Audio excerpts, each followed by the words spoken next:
Fala com a igreja, Espírito Santo, estamos aqui prontos para ouvir tudo que de Deus é mandado. Pedimos a tua bênção. Amém. Cumprimento a igreja com a paz do Senhor.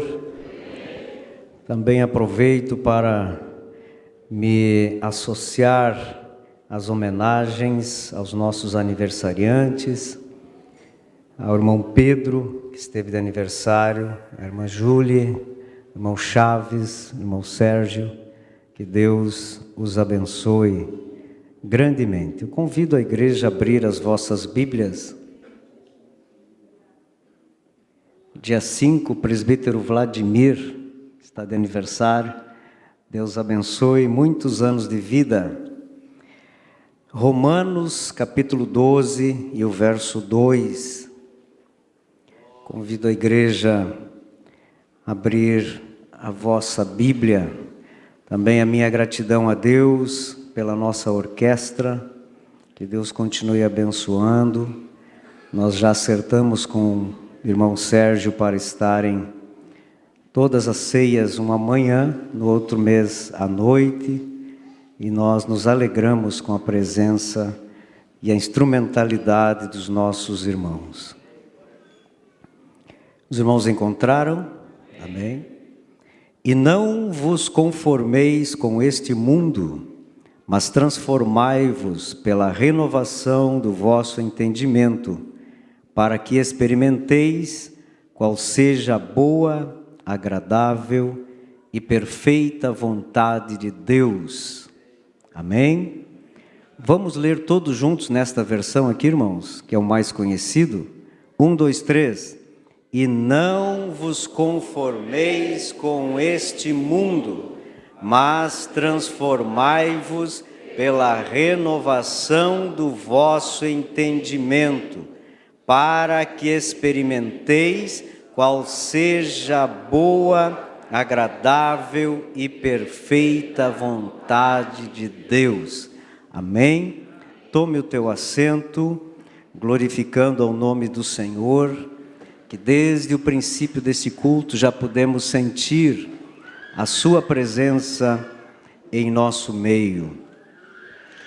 Queridos, a carta aos Romanos foi escrita pelo apóstolo Paulo aos irmãos, aos membros da igreja que estava em Roma, que a história não nos diz que era uma igreja organizada, com liderança, como nós temos nos dias atuais.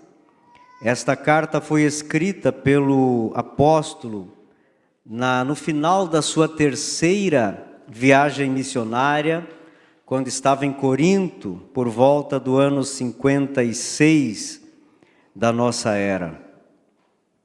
A origem desta igreja, ela é desconhecida, mas é muito provável que aqueles judeus que estavam no Pentecoste em Jerusalém, que ouviram a pregação do apóstolo Pedro, eles retornaram para Roma e lá difundiram o evangelho.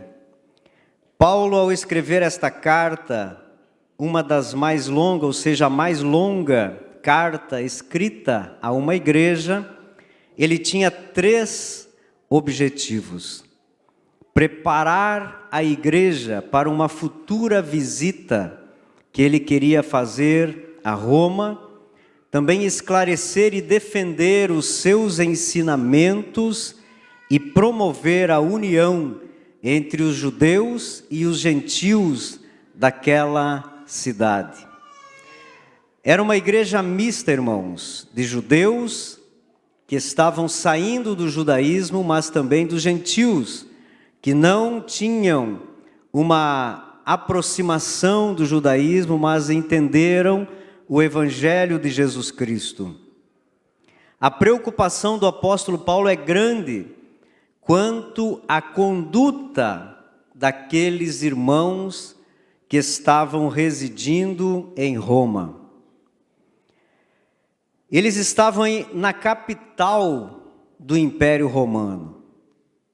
Podemos dizer que esta capital era a capital do mundo antigo, pois Roma havia conquistado vastas áreas na Ásia, na África, na Europa, o Oriente Médio, e havia muita influência de todo o mundo antigo para com Roma. Esta cidade era o centro político, econômico e cultural do império, com mais de 1 milhão de pessoas e, na sua maioria, escravos.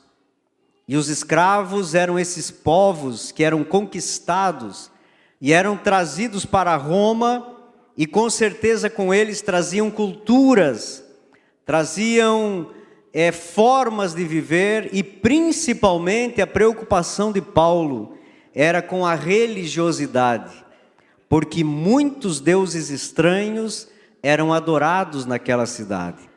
Ainda não havia a Bíblia para os crentes entenderem que somente Cristo salva, que só há um Deus, mas os muitos deuses, esta mistura era maléfica à igreja que congregava naquela cidade. Em resumo, Roma era uma cidade grandiosa, mas com grandes dificuldades sociais, com a comunidade cristã crescendo, enfrentando desafios e também enfrentando perseguições. Paulo, mesmo longe, mesmo não sendo o fundador daquela igreja, ele estava muito preocupado com os crentes de Roma. Queridos irmãos, por que Paulo estava preocupado? Porque ele já sabia, assim como nós sabemos, que todos nós, seres humanos, nós sofremos influências do meio em que vivemos. Para provar isso, qualquer criança que for tirada dos seus pais e levada para outra família, ele passa a fazer parte de outra cultura. Aquilo que ele aprendeu com os seus pais biológicos, de repente, vão diminuindo e vai crescendo uma outra forma de viver. Quando nós nos transferimos residência para outra cidade, nós começamos a falar conforme aquela cidade. Nós começamos a agir conforme eles. Mais certo ainda é quando nós viemos do mundo de pecados, com uma cultura totalmente diferente da igreja, mas nós chegamos aqui e não só a cultura, mas Deus começa a trabalhar na nossa vida através do Espírito Santo, e nós mudamos a nossa forma de ver, de agir e de falar. Por quê?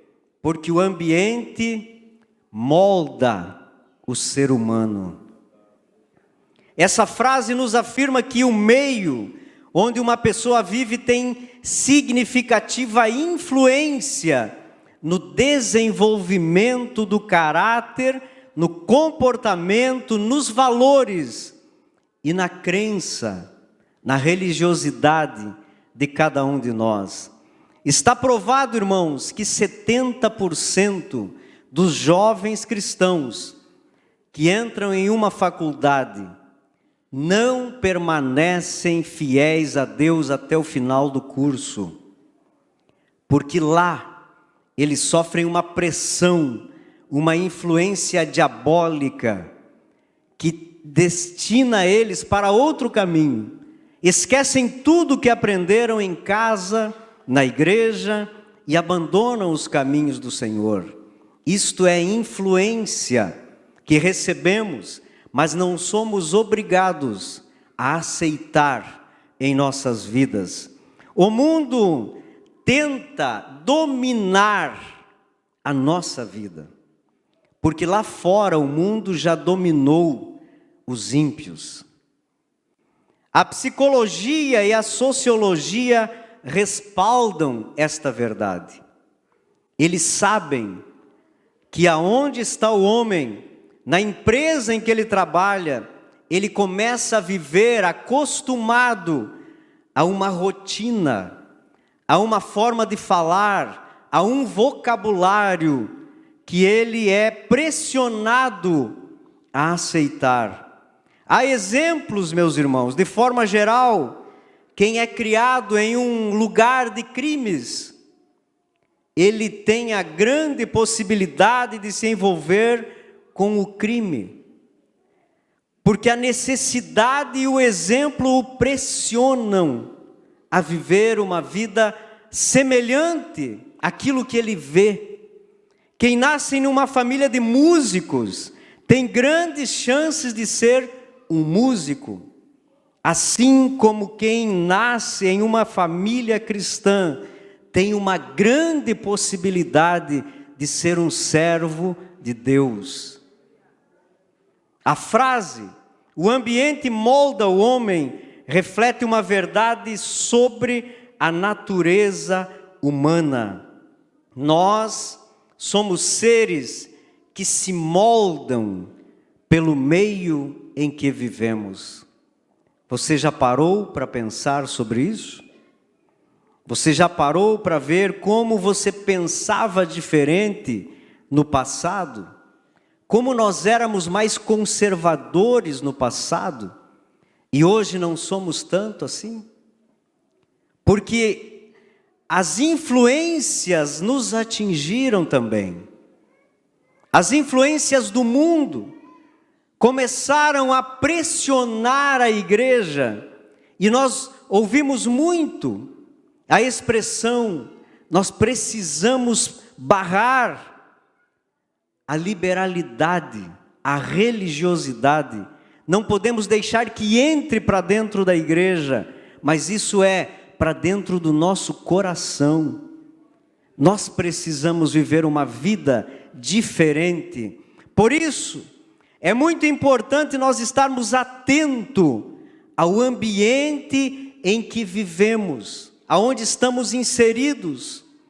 É necessário sabermos que tipo de pressão estamos recebendo e qual é o escudo que nós temos para nos defender das setas que o maligno lança sobre as nossas vidas, para que possamos filtrar as influências que nós recebemos.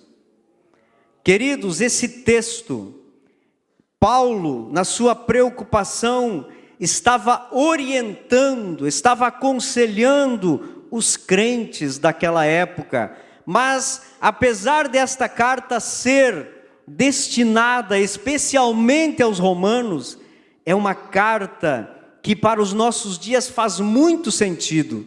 Nós não podemos entender que ela é somente para os romanos, mas ela é para mim e para você nos nossos dias. E ele diz: e não vos conformeis com este mundo. Não aceitem o padrão deste mundo. Não se moldem pelo padrão do diabo. Não aceitem a pressão que o mundo tenta pressionar a igreja. Não imitem a conduta deles, o vocabulário deles, a forma de agir deles, porque nós temos uma conduta, e essa conduta não é firmada em princípios mundanos, mas nos princípios da palavra de Deus. Queridos, o diabo é Deus deste século.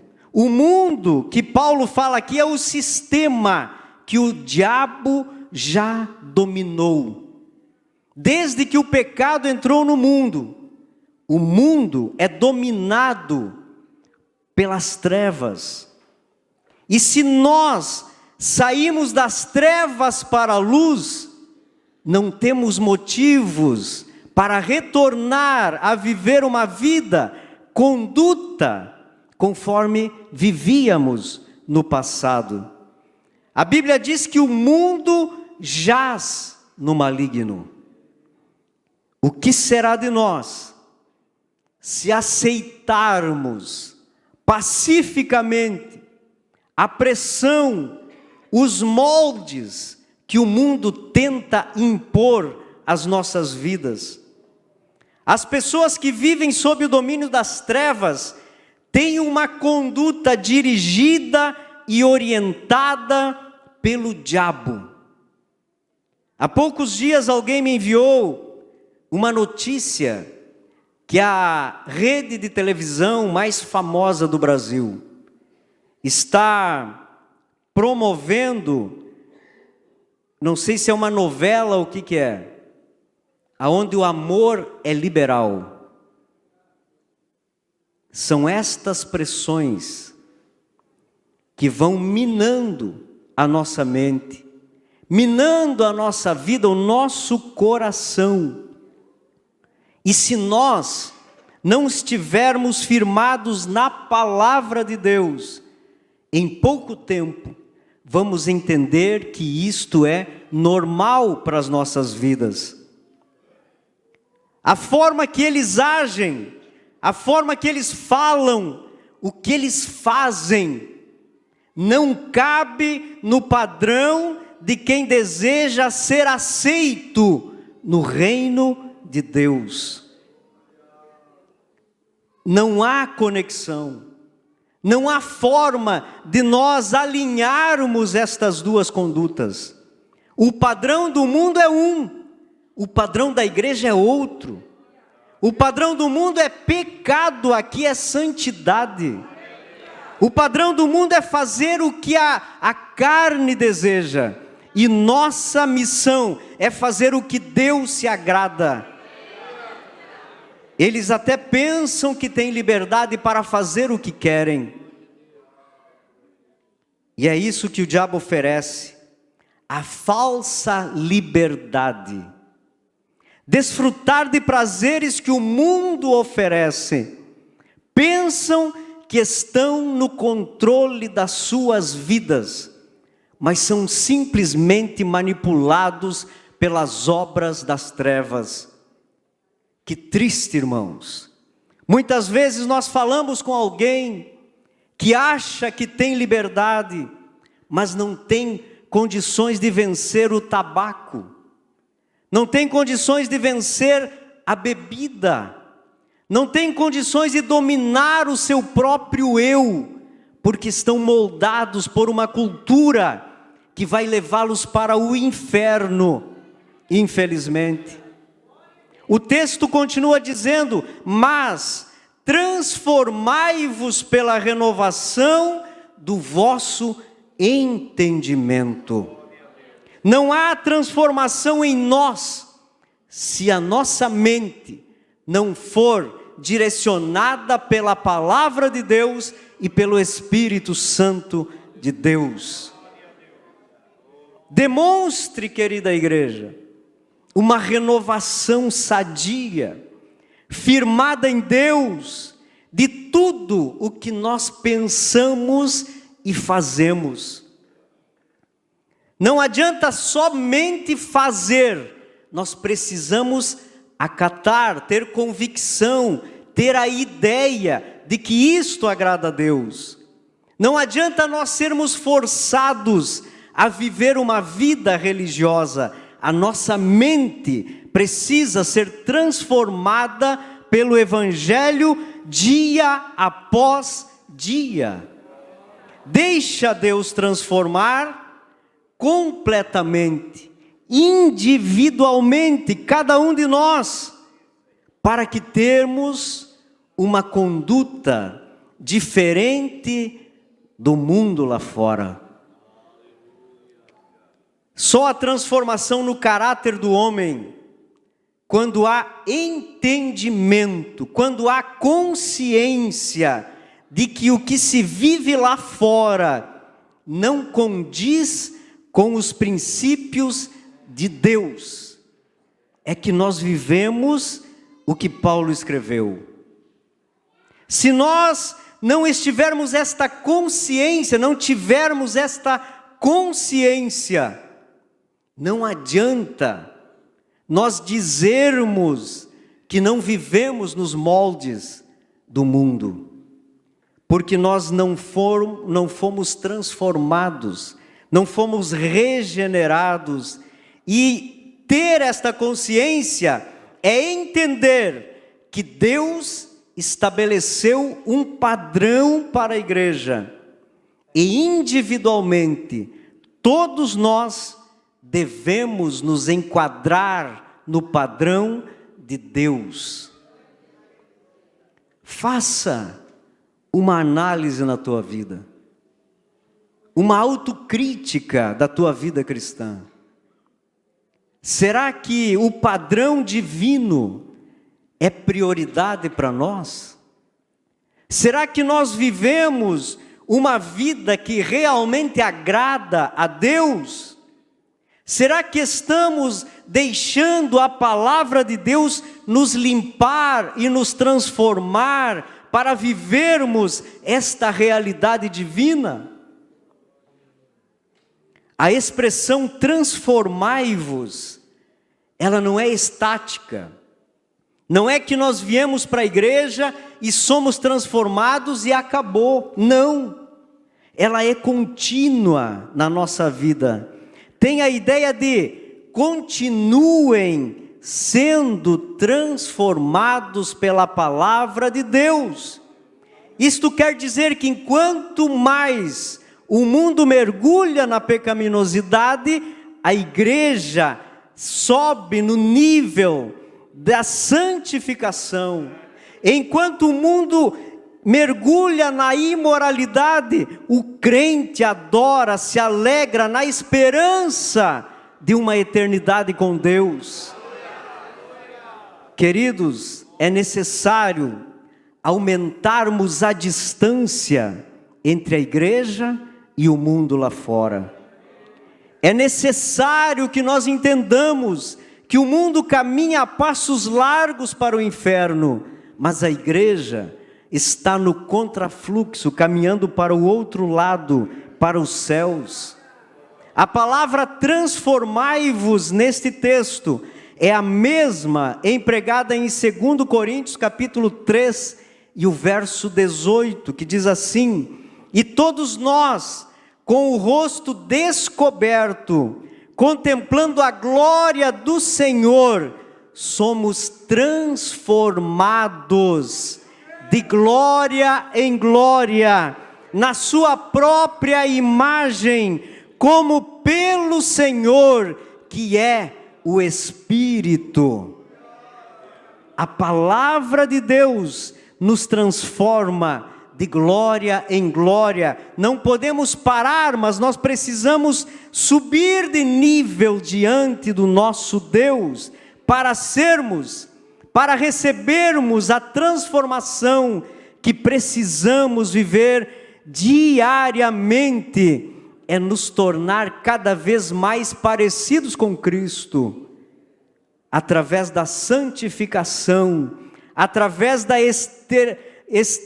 externarmos o fruto do Espírito, e estas práticas nos afastam do mundo. Nós não temos negócio com o mundo. A igreja é santa. O crente que tem relacionamento com Deus não é atraído pelas ofertas do mundo, pois o mundo anda em outra direção. Alimentar a nossa mente com a palavra de Deus é o que transforma o crente. Todos os dias, nos alimentarmos, nos enchermos da palavra de Deus, e ela vai trabalhando em nossa vida, vai limpando o nosso coração, mantendo as nossas vestes limpas diante de Deus. Isso é viver separado do mundo. Essa transformação visa a natureza espiritual essencial ao crente, não apenas aparência externa, mas lá dentro.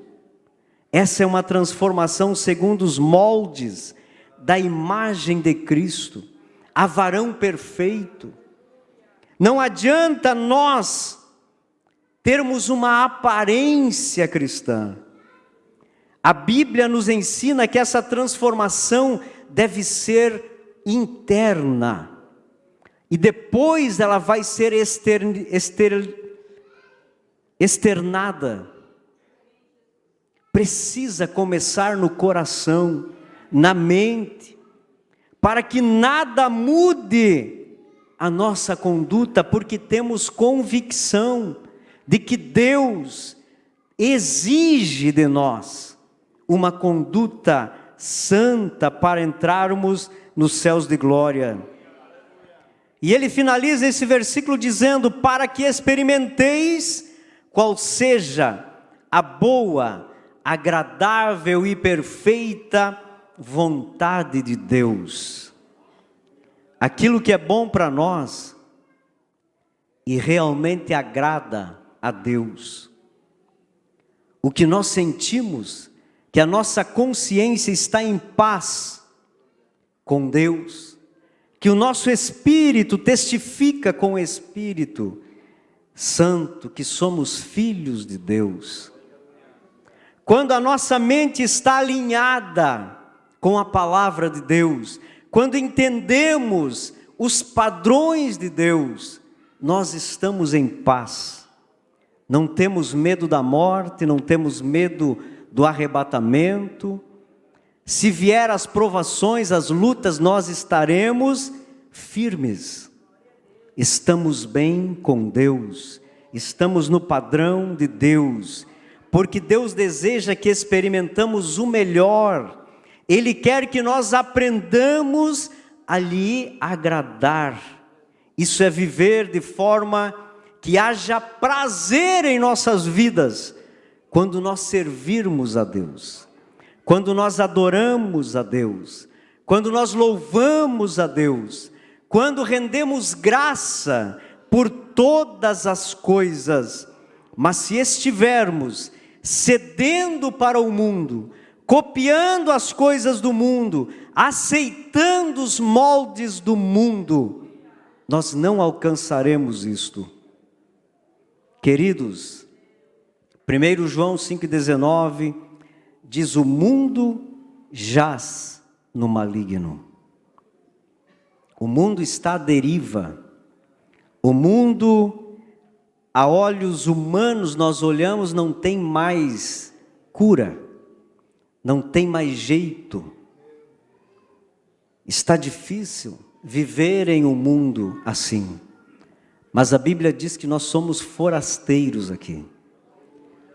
Por isso nós não devemos pegar essa cultura, porque o reino de Deus é totalmente diferente.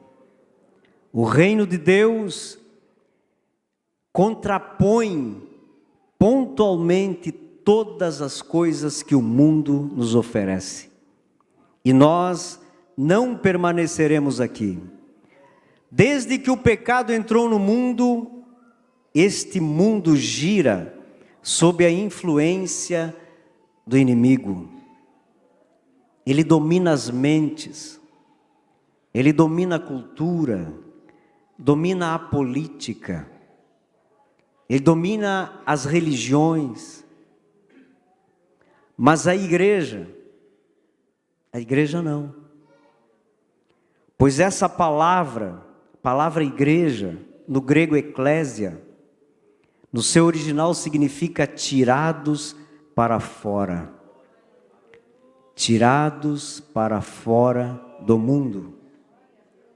Tirados desse lugar para viver separadamente.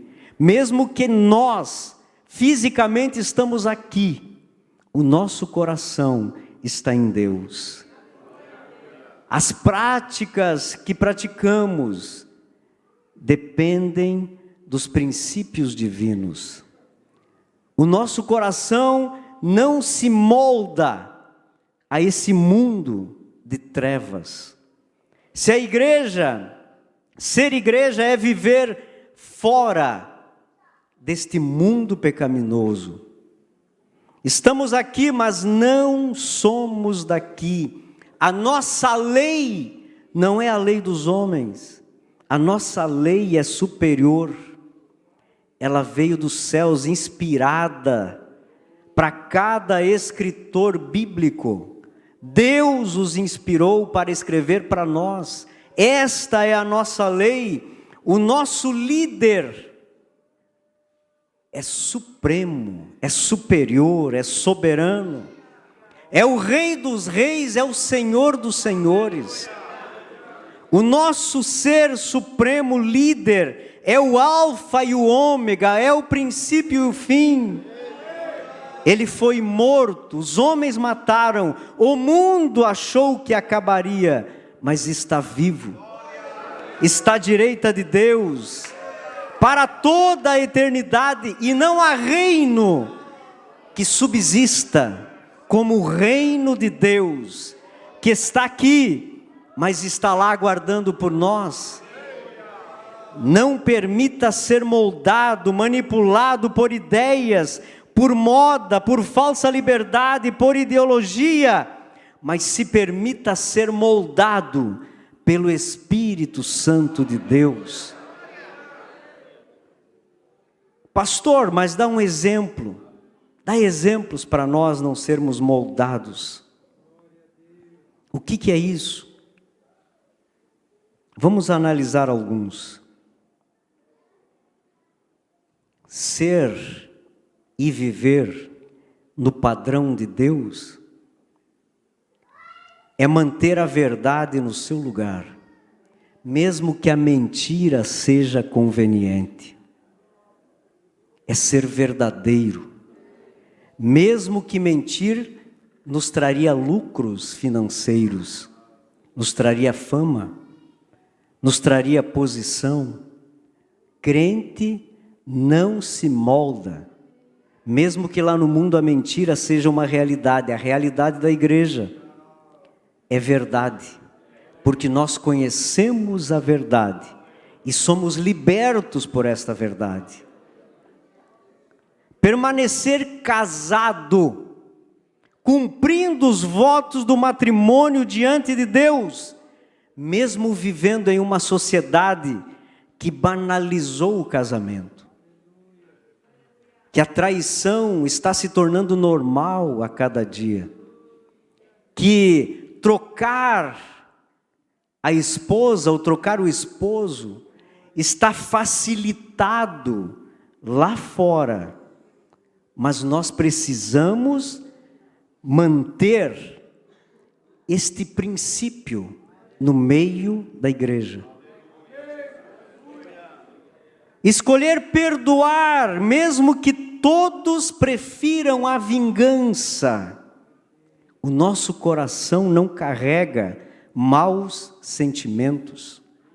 O nosso coração deve carregar princípios da palavra de Deus. E os princípios bíblicos nos mandam perdoar, ter comunhão, conviver juntos. E como vamos manter um coração odioso, vingativo, se nós queremos entrar no reino dos céus? É organizar e ser responsável na administração dos seus ganhos, mesmo vivendo em uma sociedade consumista. Tem uma frase que eu ouvi esta semana, que diz assim, se não me engano, glorifica a Deus no domingo e nega o Pix na segunda. Cultua no domingo e não paga as contas na segunda. Lá no mundo está normal comprar e não pagar. Há poucos dias eu vi uma notícia que a proprietária do imóvel foi cobrar o aluguel e o inquilino esperou com um facão e cortou ela. Se apropriam daquilo que não é seu. Mas dentro da igreja, o padrão é outro. É de responsabilidade. É de compromisso com a sua palavra. É dizer que se eu vou, eu vou. Se eu não vou, eu não vou. Se eu sou crente, eu sou crente. Se eu não sou, não posso viver como crente. É ser responsável por tudo o que falamos, independente das narrativas. É defender os princípios bíblicos, a cultura cristã, a família tradicional, mesmo que seja alvo de destruição para esta geração. A geração que vivemos odeia o pai, a mãe e os filhos. Não quer ver isso, a célula máter da sociedade. Eles querem destruir com esta célula, essa estrutura firmada na palavra de Deus e fundada por Deus. Não suportam uma família feliz almoçando todos juntos ao redor da mesa, cantando hinos de louvores na sala e a TV desligada. O mundo não quer isso. O mundo quer influenciar as nossas vidas. Mais um exemplo: vestir-se decentemente, mesmo que o mundo ande indecentemente. Termos, irmãos, uma vida que agrada a Deus, é dizer a Deus com as nossas ações, que nós deixamos para trás aquilo que desagrada a Deus, aquilo que vivíamos. É buscar a santidade diante de Deus e não a popularidade ou a visibilidade. Já ouviram aquela frase? Não adianta sermos reconhecidos aqui. Nós precisamos ser conhecidos lá. Não adianta nós termos muitos amigos aqui e não ser amigo de Deus. Irmãos, nós, a igreja, eu e você, nós somos alvos do diabo. E ele não tem pressa. Ele é daqueles de fazer as coisas devagar, para nos fazer aceitar a pressão em que nós vivemos. Ele é estratégico, é paciente, é sorrateiro. E a pressão, ela não vem de uma hora para outra, é devagar. E o que nós estamos vendo é que o mundo está tentando convencer os cristãos dia após dia, devagarinho. E nós vamos aceitando. Nós vamos entrando naquele molde, naquela forma que o diabo preparou para levar a humanidade para o inferno. Quando nós nos damos conta, estamos emaranhados em maus sentimentos, problemas insolúveis. Porque vamos entender, é mais fácil nós aceitarmos a forma do diabo do que vivermos os princípios bíblicos. As coisas que o mundo oferece dá mais prazer. As coisas que o mundo tem para nos oferecer são atrativas. E a Bíblia é esperança. A vida lá fora é fácil, o caminho é largo, mas a Bíblia nos ensina que a palavra de Deus nos leva por um caminho estreito. Um caminho onde nós temos que carregar uma cruz. O diabo quer alterar a nossa consciência. O diabo tenta manipular as nossas mentes, pois assim também dominará o nosso comportamento. Se ele nos dominar aqui, ele domina o resto.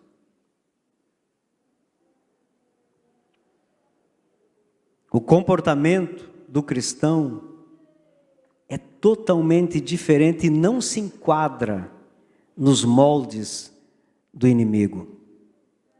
Quando você está consagrado a Deus, você está vivendo um nível de espiritualidade com Deus, você chega num grupo de amigos, na família que não é cristã, e as conversas não funcionam mais. Você não sorri mais com as piadas. Você não concorda com as falácias. As brincadeiras terminam. E eles notam que não dá para continuar.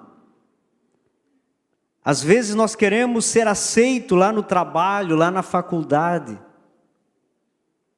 E nos preocupamos com isso. Mas a preocupação é se nós formos aceitos. Se nós estivermos sendo aceitos nos grupos lá de fora, preocupe-se. Porque o mundo está conseguindo moldar a tua vida conforme o que eles estão vivendo. Quando nós entendemos que sair do templo e continuar vivendo o que aprendemos aqui, e não sermos influenciados, nós estamos cumprindo com esta palavra. Agora, quando saímos da igreja, levantamos da oração, quando entramos em outro ambiente e nos sentimos confortáveis, cuidado.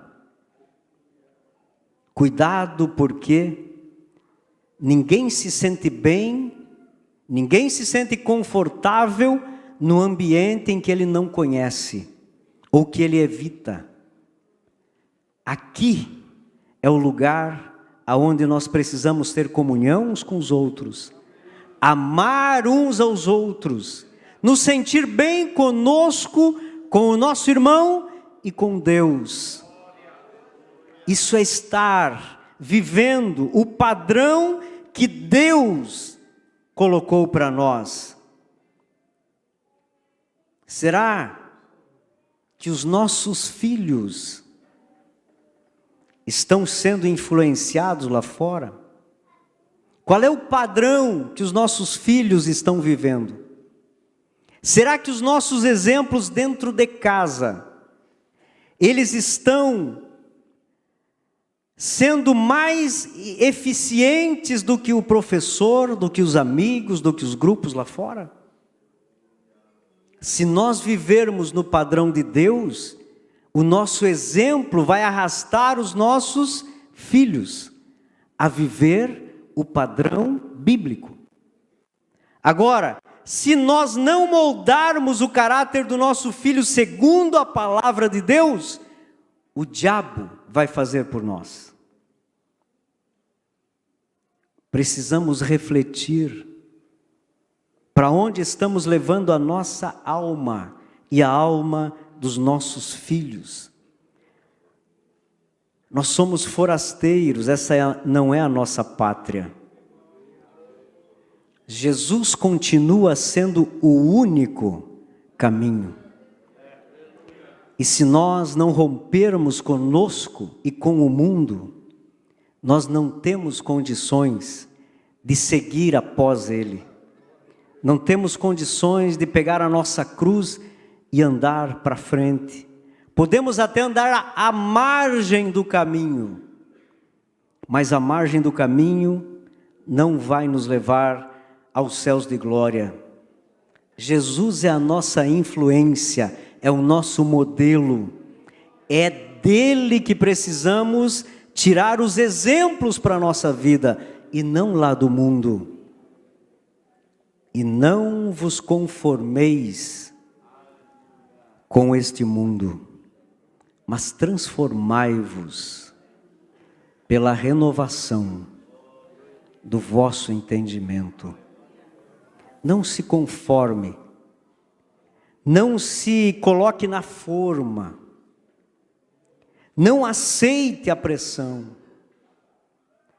Busca forças em Deus e na sua palavra, porque Deus é o nosso escudo, é Ele que nos protege. Se coloca em pé, querida igreja.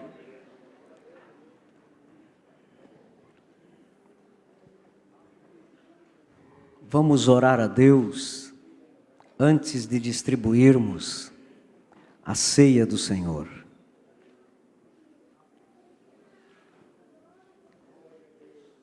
Mas eu quero que você faça uma autoanálise, uma autocrítica. Olhe para o caminho em que você tem palmilhado, o caminho que você tem trilhado. Entenda que se a tua mente não está no propósito divino, você está tendo sociedade com o mundo. E nós não podemos viver esta sociedade. Vou convidar o irmão Mauro, passa aqui. Ore a Deus, logo vamos distribuir a ceia do Senhor.